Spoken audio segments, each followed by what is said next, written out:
The porch light was burned out. That's the first thing I noticed.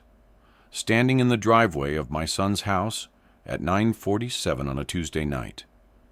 The kind of October dark that swallows a street whole. No light in the living room. No flicker of a television against the curtains. No shadow moving in the kitchen where Milo usually sat doing his homework at the counter, one earbud in, one ear listening for the garage door. I knocked 3 times before I used my key. "Milo?" My voice came back to me flat, absorbed by empty rooms. The house smelled like old cereal, and something worse underneath it. Something like a bathroom that hadn't been cleaned in days. I found him in his room, sitting cross-legged on the floor in the dark, wrapped in a blanket that didn't look like it had been washed in weeks, a dead phone in his lap, an empty box of crackers beside him, like the last supply run of a shipwrecked sailor. "Grandpa?" His voice cracked on the second syllable, like he wasn't sure I was real. 12 years old, 5 days alone. 5 days while his parents and his little sister posted pictures of turquoise water and dolphin tours and a rented catamaran from a resort in the Florida Keys that I would later learn cost more than $20,000 for 8 nights. 8 nights of infinity pools and sunset dinners and matching swimsuits, while my grandson rationed peanut butter and slept with a kitchen knife under his pillow because the neighbor's dog kept barking at something in the backyard, and no one was there to tell him it was nothing. I want you to sit with that image for a second. A 12-year-old boy, alone, in the dark, for 5 days, while his family vacations in paradise. Before I tell you what I found in that house, and before I tell you exactly what I did about it, I need you to do 2 things. Subscribe to this channel right now, because what happens in the next 20 minutes is going to make you furious, and then it's going to make you feel something a lot better than furious. And drop a comment telling me where you're watching from tonight. Chicago, Manila, a truck stop in Ohio. I read every single one. Now here's what nobody in that family understood. Not my son, not his wife, not their golden child, who was currently eating a $40 lobster roll on a hotel balcony. They thought I was just an old man. Retired, quiet, a little slow these days, good for birthday cards, and awkward hugs at Thanksgiving. They thought I spent my days doing crosswords and watching the History Channel. They had no idea that for 26 years, I ran risk and compliance investigations for one of the largest banking institutions in the country. They had no idea I still had access to systems most people don't know exist. Relationships with people who owe me favors. Going back decades, and a very particular set of skills for finding exactly where money goes and exactly who's responsible when a child gets left behind like an inconvenient piece of luggage. I looked at Milo sitting in that dark, cold room, and something inside me that had been quiet for a long time woke back up. I pulled out my phone, and I made the first of several calls that were going to change everything. They think I'm just an old man who forgets his own phone password twice a week. That's what my son Dale tells people at parties, laughing like it's affectionate. Dad's harmless. Dad's simple. Dad worked some desk job for the state, pushed papers for 30 years, and now he plays checkers at the senior center. He says it so easily, so often, that I think he's actually forgotten the truth himself. Or maybe he never let it sink in to begin with. For 31 years, I was a senior fraud investigator for the Treasury Department, embedded with task forces that dismantled money laundering networks across 4 states. I sat across tables from men who could have had me killed for a fraction of what I knew about their operations, and I never once flinched, because flinching gets you buried in a construction site instead of retired with a pension. I have a citation from a United States Attorney General, framed in a box in my closet, not on my wall, because Dale never asked to see it, and I stopped offering things to people who don't ask. When he married Priya, I watched her decide who I was within the first 10 minutes of meeting me. I was quiet at that dinner, the way I've always been quiet, because 31 years of interviews teaches you that silence pulls more truth out of a room than talking ever will. But Priya read my silence as vacancy. She leaned over to Dale, and I heard her whisper, loud enough that I think she wanted me to hear it. "Is he always like this?" Dale just shrugged. That shrug told me everything about the next 20 years before they'd even happened. So, I let them believe it. I let them think the modest house, the 14-year-old truck, the flip phone I still carry out of habit, meant I was scraping by on some government minimum. I let them think the quiet meant empty. It was easier than correcting people who'd already made up their minds, and frankly, there was a kind of protection in being underestimated. I learned that lesson long before I learned it applied to family too. What I couldn't protect against was watching how they built their whole household around Naomi, my granddaughter, and let Milo drift to the edges of it like something they hadn't quite planned for. Naomi was born first, golden and easy and photogenic, in the way that makes strangers stop at grocery stores. Milo came 2 years later, quieter, more watchful, the kind of kid who studies a room before he steps into it. I recognized that trait immediately because it's the same trait that kept me alive in rooms full of men who wanted me dead. But Priya saw something else in it. She saw a kid who was difficult, who needed extra work, who didn't sparkle the way his sister did at dinner tables and birthday parties. I watched it happen in small increments over the years. Naomi got the dance lessons, the new bike, the seat at the front of every family photo. Milo got hand-me-downs and a bedroom at the end of the hall that always seemed to be an afterthought, the way the whole boy seemed to be an afterthought. Dale never corrected it. Dale just let his wife's preferences become policy, the same way he let his father's whole life become a rumor he never bothered to verify. And somewhere in that quiet imbalance, a 10-year-old boy learned that the way to survive his own house was to become as invisible as possible, which is a lesson no child should ever have to learn before he learns to ride a bike without training wheels.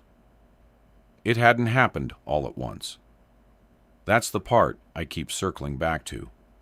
The part that eats at me at 3 a.m. when the house is quiet, and I can't stop replaying the small things I let slide.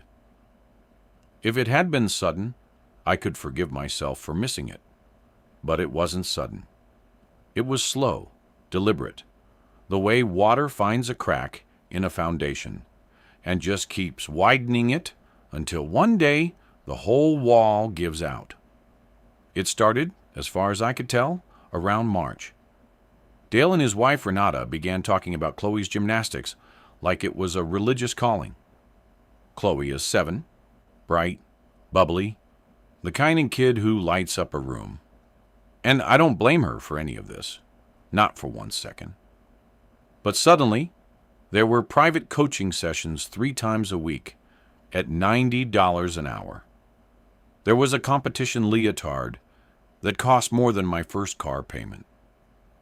There were trophies appearing on the mantle like weeds, and every single time I visited, Renata would walk me over to that mantel, like she was giving a museum tour.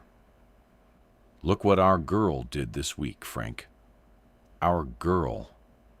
Never once did anyone walk me over to show me something Milo had made, or built, or written. Milo is 11. Quiet boy, thoughtful, the kind of kid who notices things adults don't think he's noticing. And what he noticed, I'm certain, was that his hand-me-down sneakers had a hole starting at the toe, while his sister's gym bag had her name embroidered on it in gold thread. I asked Dale about it once, carefully, over coffee. Everything all right with Milo? He seems quieter than usual. Dale waved it off. He's a preteen, Dad. They get moody. That was the whole conversation.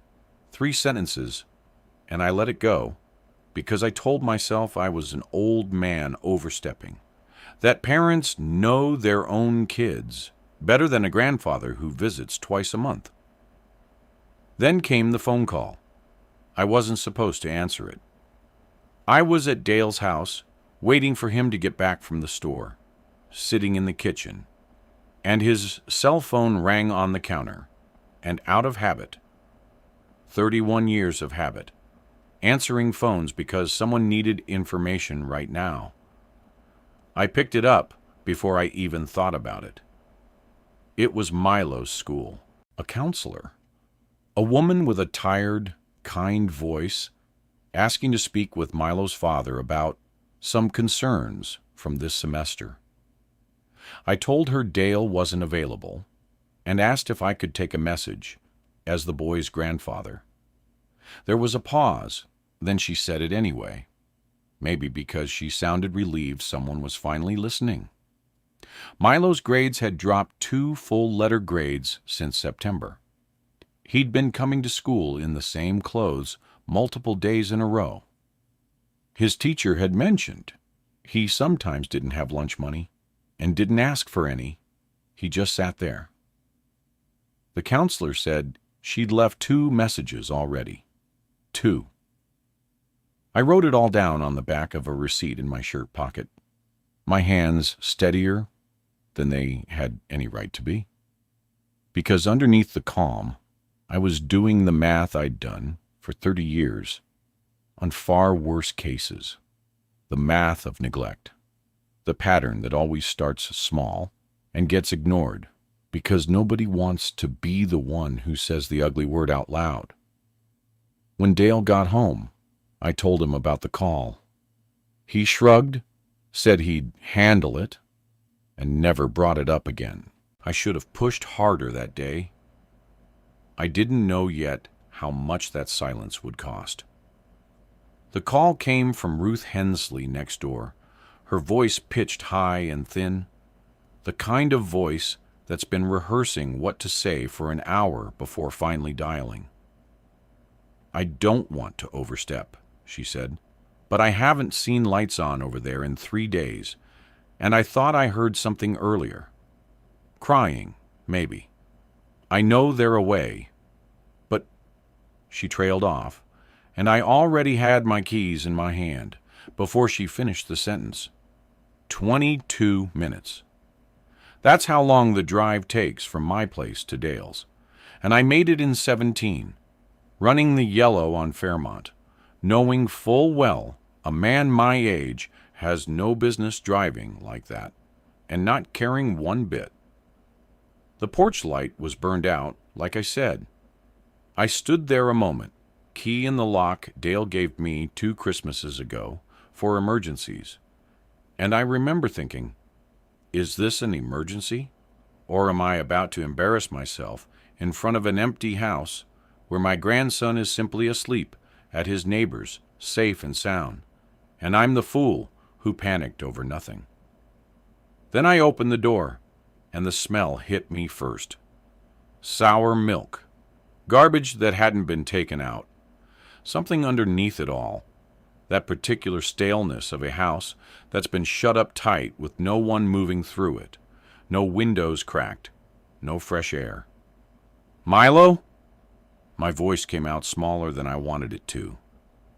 I found him in the kitchen, sitting on the floor with his back against the cabinet, a bowl of dry cereal in his lap that he was eating with his fingers because there was no milk left, or maybe he just didn't trust what was in the fridge anymore.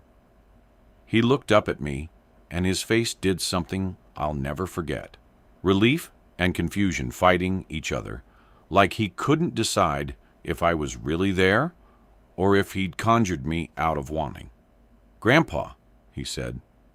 And then he started crying, the kind of crying that comes from a kid who's been holding it together because there was no one around to fall apart in front of. I got down on that floor with him, knees screaming the whole way, and I held him while he shook. 9 years old, 90 pounds soaking wet, and he'd been alone in that house since Friday. The kitchen counter told its own story. A single frozen pizza box, empty, torn open the way a starving animal tears into something. Dishes stacked in the sink, crusted over. A garbage can overflowing onto the floor.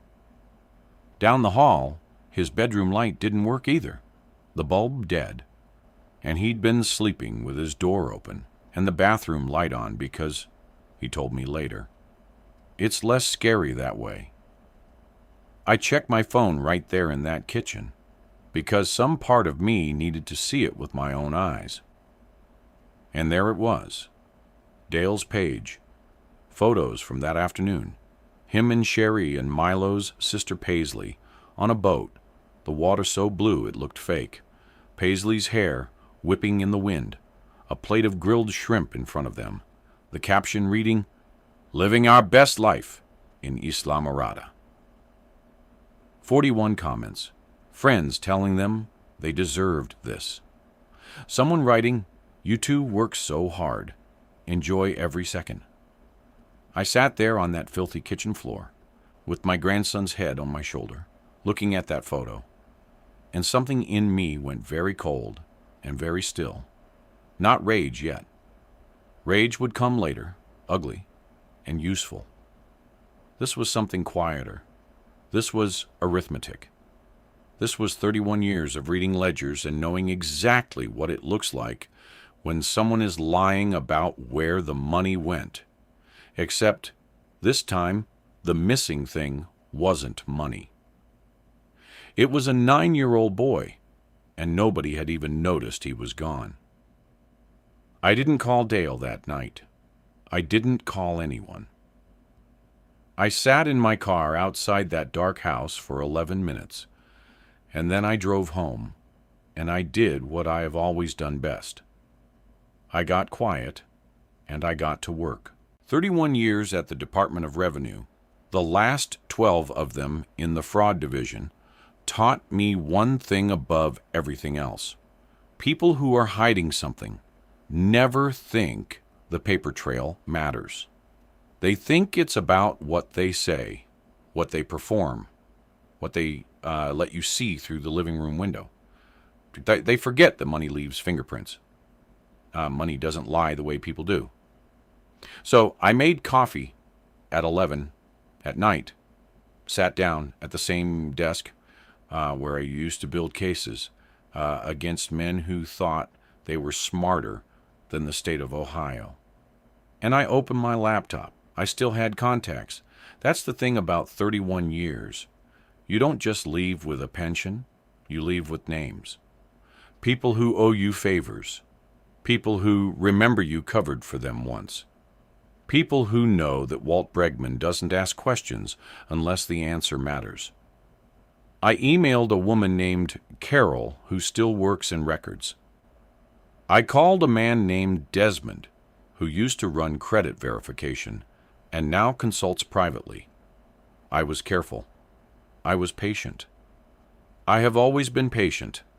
It is the only advantage a quiet man has over a loud one. By Thursday, I had the credit card statements. Dale and Priya had booked a resort in Islamorada, beachfront villa, private dock, 4 nights for $19,400. Paid in 2 installments, the second one cleared 9 days ago. 2 names on the reservation, 2. I found the school records next. Milo had been marked absent for 3 days that same week. The same 3 days Ruth said she hadn't seen a light on. Not sick days, not excused, just absent. No call from the parents, no note. Then I pulled what I probably shouldn't have, old habits, a soft look into utility usage at the house. Water use down to almost nothing for 4 days straight. A 10-year-old boy, alone in a house, barely running a faucet. That detail sat in my chest like a stone I couldn't cough up. I built a folder, titled it Nothing, just a date. Inside it went screenshots, timestamps, the flight confirmation for Sanibel, Priya, Dale, and their daughter Wren, first class, 3 seats, not 4, the school absence log, Ruth's voicemail transcribed word for word, and a printout of a group photo Priya had posted online, sun-drenched, cocktail in hand, captioned, "Some of us needed this. Some of us." I called Dale on Friday, and my voice came out exactly the way it always does. Easy, slow, a little tired, the voice of a man who forgets his own phone password. "Hey, bud, just checking in. Everything all right over there?" "Yeah, Dad, we're good, just busy," he said. And behind him, I could hear ice in a glass. Someone laughing. "Milo doing okay in school?" "He's fine. You know how he is. Quiet kid." I said, "Good, good." And I meant none of it as agreement. I hung up, and I sat there a long moment, looking at that folder glowing on my screen, thinking about a decade-old memory of Dale as a boy, before he became this, before the money, before Priya, before whatever hollowed him out. Then I picked up the phone again. This time I called Child Protective Services. They came back tanned. That's the detail that still turns my stomach when I let myself think about it too long. Dale and Priscilla walking through that front door with sun on their faces and a suitcase full of souvenirs. For a boy they'd left in a dark house with a bag of stale bread and a can opener. He was too small to work safely. 6 days. Marina had come home with seashells glued to a picture frame. Caleb had come home to me sitting in his living room, in his father's leather chair, with a folder open on my lap. Dale saw me first. "Dad, what are you? How did you get in here?" "Ruth has a key," I said. "Has for years. You never bothered to ask her to give it back." Priscilla's smile died on her face like a light switching off. "Where's Caleb?" "With me. He's been with me since Tuesday. He's safe. He's eating real meals. He's sleeping in an actual bed instead of a couch cushion on the floor, which is where Ruth found him, by the way, when she finally worked up the nerve to knock." Dale's jaw worked. I watched 34 years of my son's face try to find an expression that would make this my fault. "You went behind our backs. You had no right." "I had every right." I stood up, slow, the way I do now with my knees, and I set the folder on the coffee table between us. "That's an emergency custody petition, filed Thursday morning. There's a hearing date on it. You'll notice I'm not asking for anything unreasonable. Supervised visitation, a home study. The standard things a judge requires when 2 parents leave a 9-year-old alone for 6 days. While they vacation in the Keys on $20,000 I happen to know you don't have, because I pulled your credit report Tuesday afternoon." Priscilla's face went white. "You can't just... That's illegal. You can't pull our... I spent 12 years in fraud investigations, sweetheart. I know exactly what's legal and what isn't, and I know exactly which lines not to cross while still getting everything I need." I let that sit a moment. The trust fund I set up for Marina's college? Frozen as of Wednesday. The monthly transfer I've been sending you both since Dale lost the Hendricks account stopped. And your mother, Priscilla, Diane knows. I called her myself. I called your brother. I called Dale's sister. I told them all, plainly, what I found in that house, and what I found in your bank statements, and what 6 days of grocery receipts. For one household, but 2 mouths worth of food.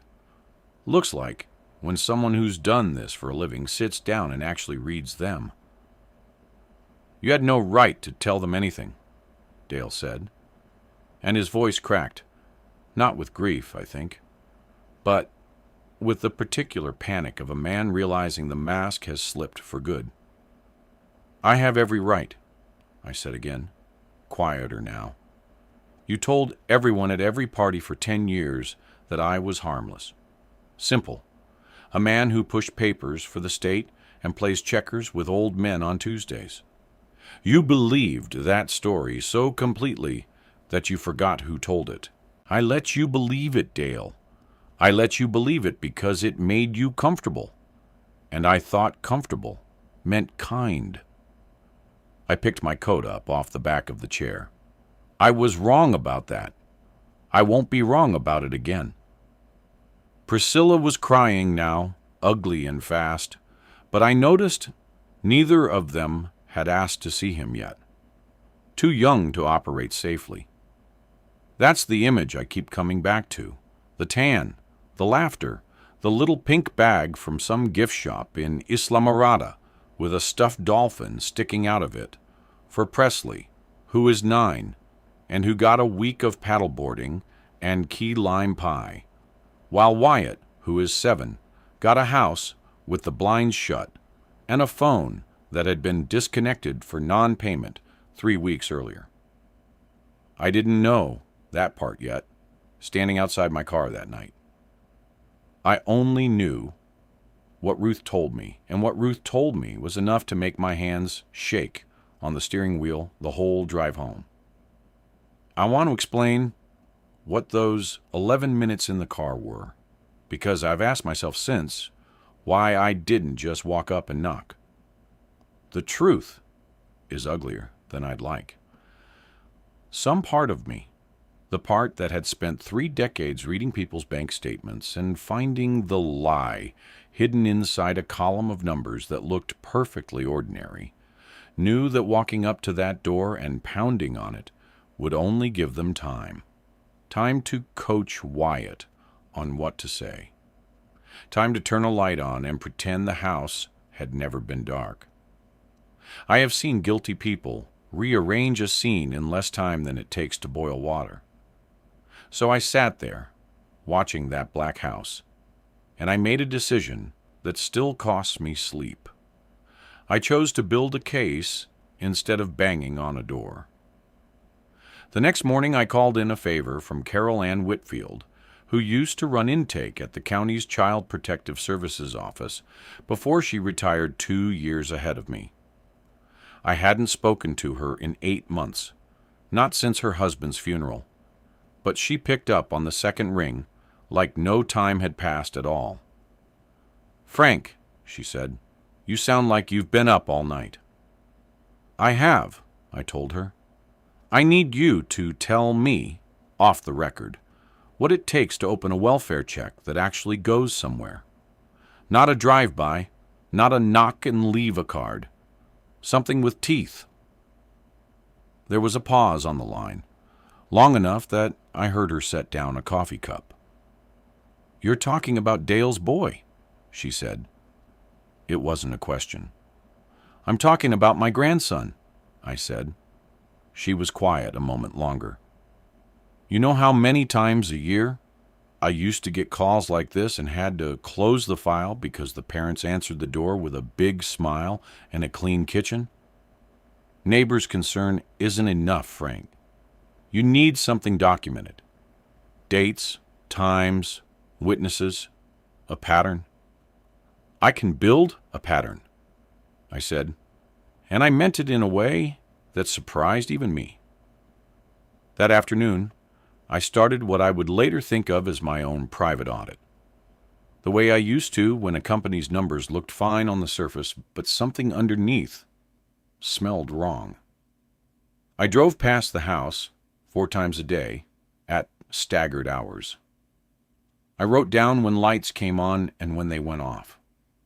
I noted the mail piling up in the box, the newspapers going soft and yellow on the porch steps, the exact days.